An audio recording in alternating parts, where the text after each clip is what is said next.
été aussi très fortement attaqué. Hein. Édith Cresson, alors ça remonte à relativement longtemps, Martine Aubry, Anne Hidalgo sur la ville de Paris. Maintenant, c'est vrai que c'est quelqu'un qui est aussi dans...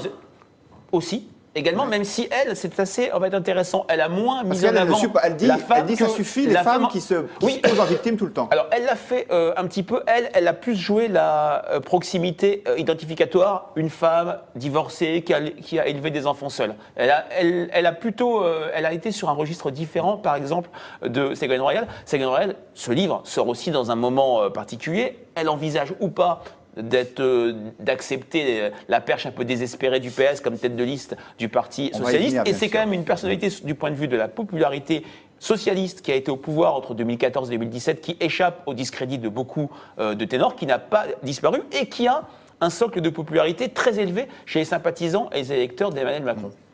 Xavier Couture, Ségolène Royal se livre de façon très personnelle dans cet ouvrage. Elle explique combien elle a souffert d'être abandonnée, larguée, on appellera ça comme on voudra, par François Hollande, pour une femme 10 ans plus jeune que moi, dit-elle.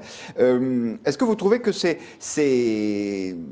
sain, c'est souhaitable qu'il y ait comme ça un livre à la fois politique et très personnel? Est-ce que ça dit quelque chose de l'époque? Alors, ça dit quelque chose de Ségolène Royal. Ça ne dit pas quelque chose forcément de l'époque. Moi, ce qui m'apparaît dans ce livre et dans l'effort qu'elle accomplit dans un travail qui est à la fois peut-être un tout petit peu, par le biais de ses confidences personnelles, un peu trop, justement, cette information un tout petit peu grand public, hein, qui s'apparente un peu à la télé-réalité, entre guillemets. Et puis, le travail exceptionnel de résilience qu'elle a fait pendant toute sa carrière.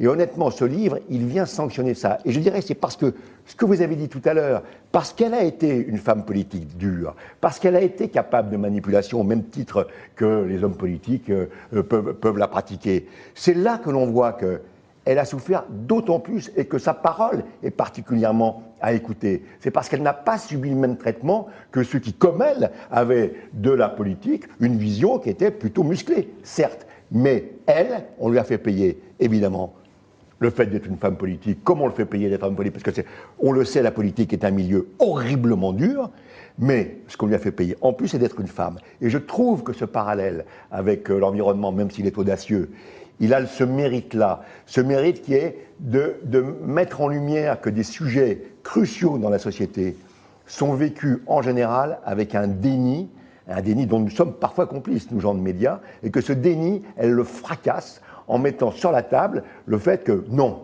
les enfants, regardez la réalité en face. Maintenant, qu'elle soit tête de liste